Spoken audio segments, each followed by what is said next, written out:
Hello and welcome to the morning sports briefing here on Saturday, the 13th of September. Oh dear, what day of the week is it? I hope you're all having a fantastic weekend. It's been a busy one for me.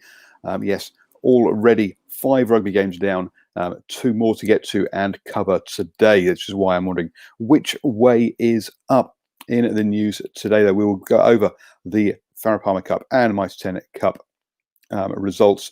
Also the results in the NRL with wins to the Raiders, Titans and Roosters.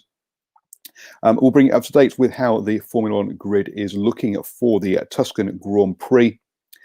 We have the results in the Tour de France with a surprise winner on stage 14. We have a new leader for the Giro Rosa on stage 2.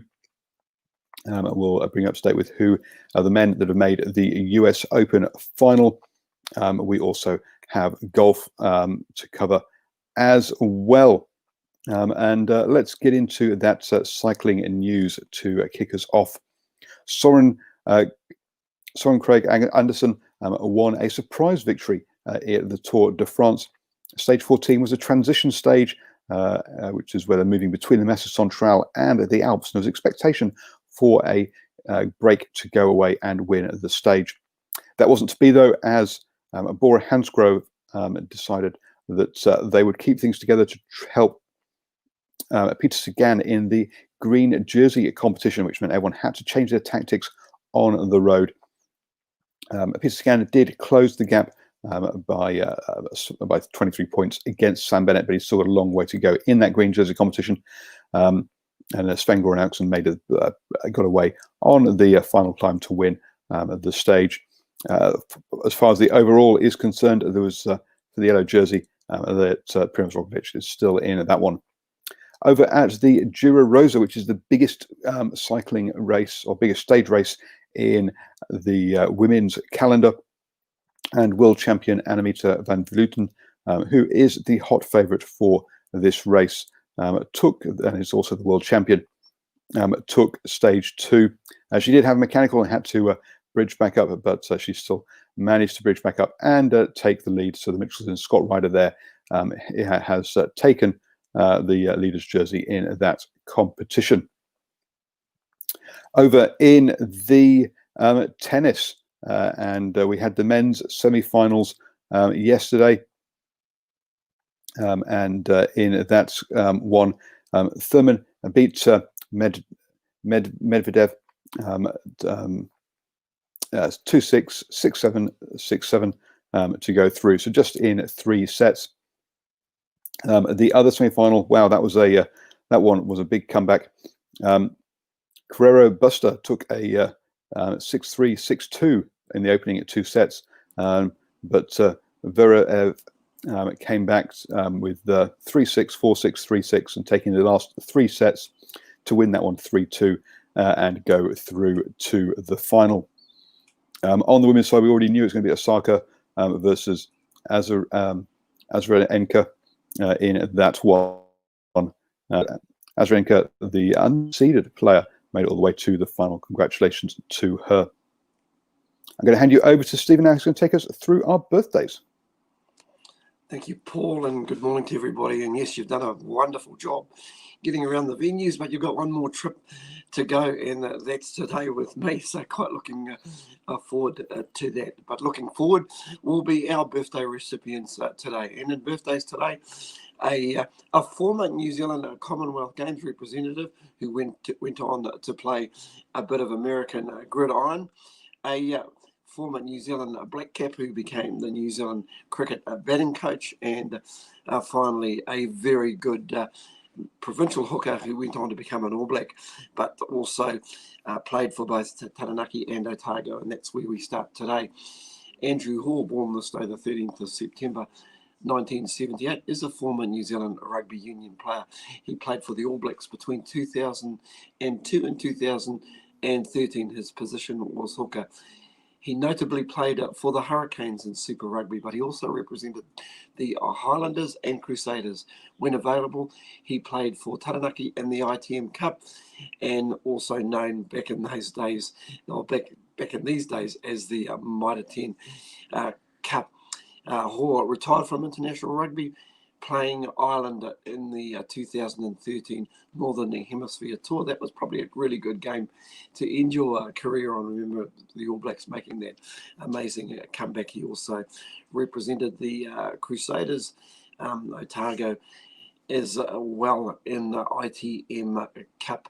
Moving right along, we have Craig Mcmillan, who was born this day, the 13th of September 1976, is a New Zealand cricket coach and former cricketer who played in all forms of the game. He was a right-handed batsman and a useful right-arm medium-pace bowler who played for Canterbury in first-class cricket. He also played county cricket for Hampshire and Gloucestershire.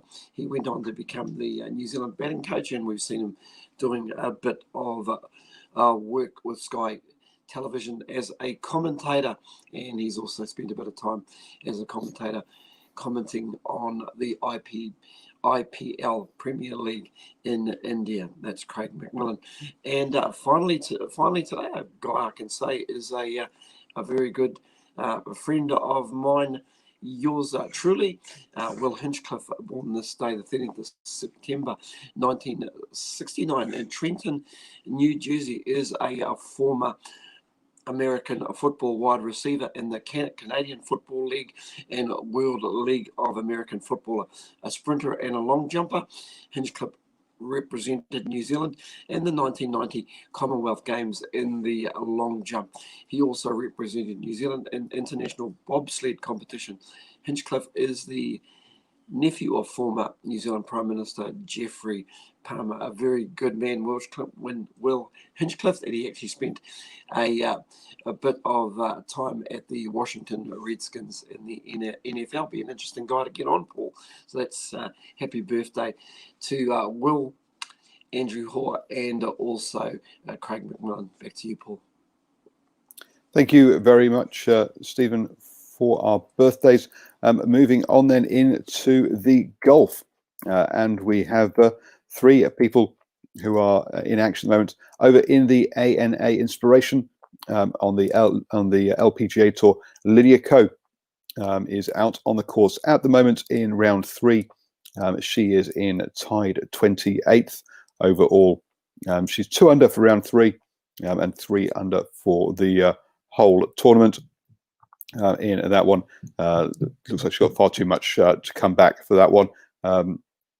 Over in the Safeway Open in the PGA Tour, Tim Wilkinson has made the cut. He's tied 16th in that one. Again, they're in the 3rd round. He hasn't teed off yet. He tees off at 8:05 this morning, New Zealand time. He's currently at 9 under, 6 shots behind Burns, who is leading that one after 2 rounds. And over in the European Tour at the Portugal Masters, Ryan Fox is tied 49th in the 3rd round there, 4 over par for the round, having a bit of a tough 3rd round to finish 2 under for the overall 9 shots back from who is leading that one. So it was going well until that 3rd round, 4th round yet to come, obviously, in that one. Over in the basketball, and we have the Rockets versus the Lakers at midday today. The Lakers could lead that series 3-1. If they win that game, they'll go through to the conference finals. Previously, the Nuggets beat the Clippers to take a 3-2 series lead. To cut back the lead, the LA Clippers lead to 3-2 to keep that series alive. The Celtics beat the Raptors 92-87, and that was the decider for their series. And so the Celtics go through to the conference finals, to the Eastern Conference Finals there. I'm going to hand you back to Stephen now, who's going to take us for our NRL update. Yes, that's right. It's the sport that just keeps on giving. Well, the good news is, Paul, it's actually giving on the field at the moment. In league news this morning, a decisive win for the Rabbitohs. Once again, the Titans prove they are the best team in Queensland, and the Roosters far too good for the Knights. But we'll start with the first game yesterday, remembering it's round 18 of the NRL. The Raiders proved far too good for the Dragons, winning by 37 points to 8 after leading by 14 points to 8 at Wynn Stadium yesterday. In our first game, it was a very, very good start for the home side, who scored a couple of tries in the first half, a double to Cody Ramsey. And they were looking pretty good, the home side, but it would be the Raiders that would be racing, would race in 3 tries of their own in the first half. Tries to Hudson Young, Jack Whiten, and also, beg your pardon, there was a couple of conversions and penalty goals to Jared Croker to give them the 14-8 half-time lead, but it would be the Raiders that would go on and score 5 second half tries to Jared Croker, who would score in the 44th minute. Jack Whiten would also get a double in the 61st minute. John Bateman a try in the 55th minute, and capping the deal was Semi Valmay in the 69th minute to give the Raiders a very decisive win by 37 points to 8. All the rest of the points coming from Jared Coker's boots, and George Williams icing the win with a drop kick in the 77th minute. That's the English standoff, who's making a good fist of the NRL. In our second game last night, it played at Cybers Stadium on the Gold Coast. It was the Titans that held off the Broncos by 18 points to 6. Got to say, that is a record losing streak for the Broncos, 9 in a row. So that is a club record. It was the Titans that led by 12 points to 6 at halftime, but it was actually the Broncos who opened the scoring by Darius Boyd scoring a try, converted by Courtney Staggs, but that would be their only points as the Titans went on and scored 2 first half tries to Sam Stone and to young Tonu Maipia in the Mitch Rain in the 11th minute, scoring their tries. It was only a young Tony Maipia who would score the only try in the second half, the 43rd minute. The rest of the points coming from Ashley Taylor via the boot.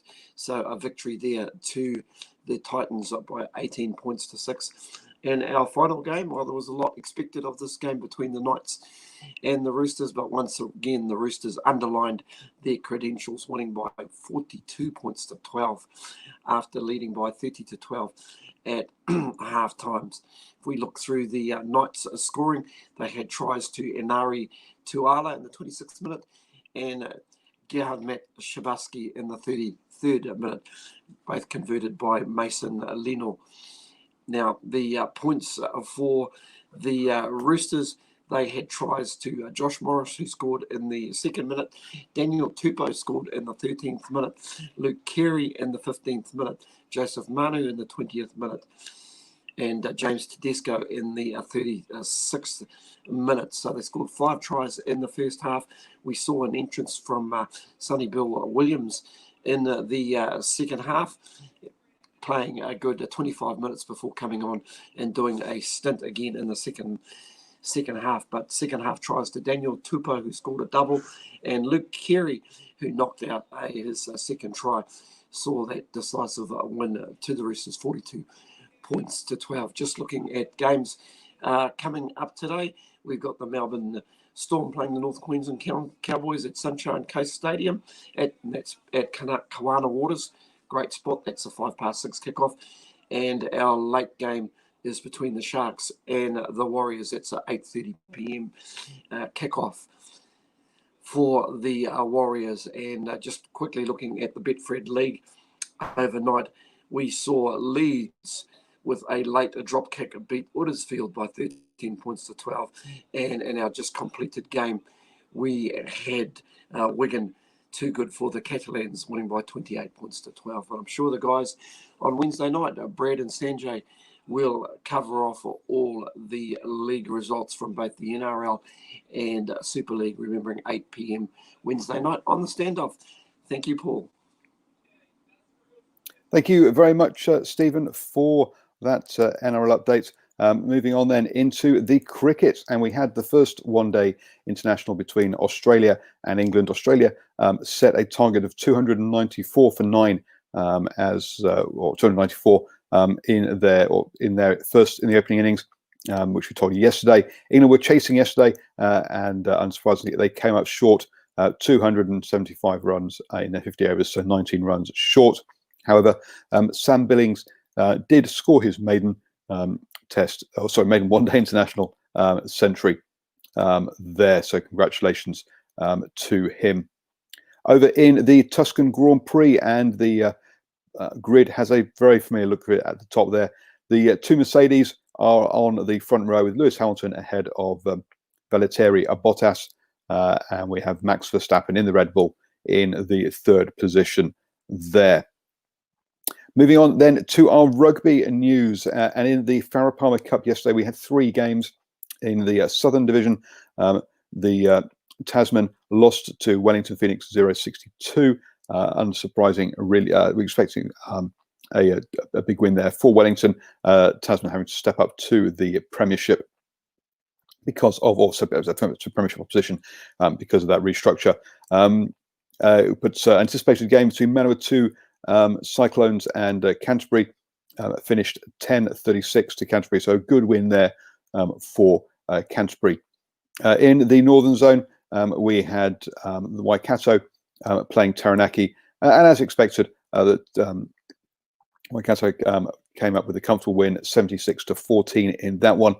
Head over to the New Zealand Sports Radio Facebook page, because we have post-match interviews from that one, including Stacey Fuller and also Gail Broughton in that one. Gail gives a particularly good interview talking about what's the situation is down in Taranaki for women's rugby. Today, we have the Otago taking on Hawke's Bay in the Southern Division, and Stephen and myself will be heading up to Northland for Northland versus Auckland in the Farah Palmer Cup. Be really interesting to see Northland testing themselves against Auckland in that one. Over in the Mitre 10 Cup then, we had 3 fixtures yesterday. Waikato really made a statement in their game, winning that 53-28. You can check out my post-match interviews for that one over on the New Zealand Sports Facebook page. For me, man of the match was Waikato's scrum half, Xavier Rowe, who we had a chat with, who was a constant threat for Wellington, upstaging TJ Perenara, in his more illustrious opponent in that one. Otago went down to Auckland, who had obviously all their All Blacks available, 6:38, but there was a red card at the end of play in that one. Pretty blatant. Tomkinson flying out of the line and shoulder to head of Hickey really gave the referee no choice at all. And we'll see kind of what sort of ban he gets for that one. And then we had Counties Manukau versus Tasman. Counties kept in this one for the first hour before sort of faded, and Tasman took control, winning that one 24-41 in the end. Again, you can check out my post-match interviews. In that one, had a chat with friend of the channel, Dwayne Poliativo, and then also with the Waikato head coach, and also the Tasman skills coach over there. So 3 interviews after that game as well. Today, we have Northland versus Manukau, which myself and Stephen will be at as well as that Farah Palmer Cup game. Taranaki versus Bay of Plenty, and Southland versus Hawke's Bay. Do join us at 8 p.m. this evening when we'll be reviewing all of the action from the Minor 10 Cup, Farah Palmer Cup, and also from the Super Rugby AU, where the Reds beat the Rebels 25-13 to go through to the final next week, and against the Brumbies. So the top two in the table meeting in the final. Unsurprising victory there for the Reds. It was actually tighter than I expected, to be honest. Currently, it is the first half in the Pro 14 final, where Leinster are leading Ulster 10-5. Leinster heavy favourites in that one. It's just coming up to half time over there. Also, we've had news that there is a Moana Pacifica have made a bid to be the sixth Super Rugby franchise based in South Auckland, and they would be looking at partnering with Counties Manukau from a high performance perspective as far as their coaching and potentially in the future player pathways as well. Aaron Lawton said it's an exciting prospect, and it would be a long-term thing. It would not be, they're not just thinking about 2021 with that one. Moana Pacifica said they would initially hold their games in Mount Smart in South Auckland before potentially in the future years taking games out to the islands. This is one of a number of bids for Super Rugby, sixth franchise. We know there's rumours of one between the Bay of Plenty and China Lions. There's rumours of one from the Asia Dragons, who are based out of Singapore, and also one from the group out of Hawaii as well. So it's a number of bids. We'll have to see which one will if any of them will be the one that get that sixth space.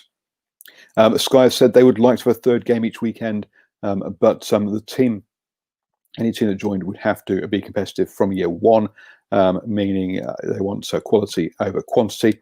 The issue with that is we've already seen that teams that are set up are not competitive from year one. It takes time to build. We've seen that with the Jaguares, who went on to make it all the way through to the final, but it took them 4 years to do that. So I think it was 3 or 4 years to do that. The Sunwolves took a long time, but they kept on having to rebuild. So putting a team together at late notice, as we also saw with the Western Force to a certain degree as well. They were put together at late notice in the Super Rugby AU. Really does not lead to a competitive team. So it'll be interesting to see how they would go about ensuring that the sixth franchise was a competitive team in the Super Rugby if they were added. You have now started the day the best way, up to speed with all the important sports news. Actually, sorry, no, one last item, which I only forgot there, is the snow sports. And we had the Torpedo 7NZ Showdown Slopestyle, which is part of the Burton Snowboard Series and the Yavolk Free Ski Series. And in that one, Zoe Sadowski Sinot won was the women's snowboarding a winner on the slopestyle. Tim Collins out the men's, and in the skiing, Elia Mills won the women's freestyle one, whereas Tyam Collins took out the men's freestyle, men's skiing one there in the slope style. You have now started the day the best way, up to speed with all the important sports news. Don't forget you can listen to us on the go. Just download or just search for New Zealand Sports Radio on your favourite podcatching app, be that iTunes, Spotify, iHeartRadio, or there.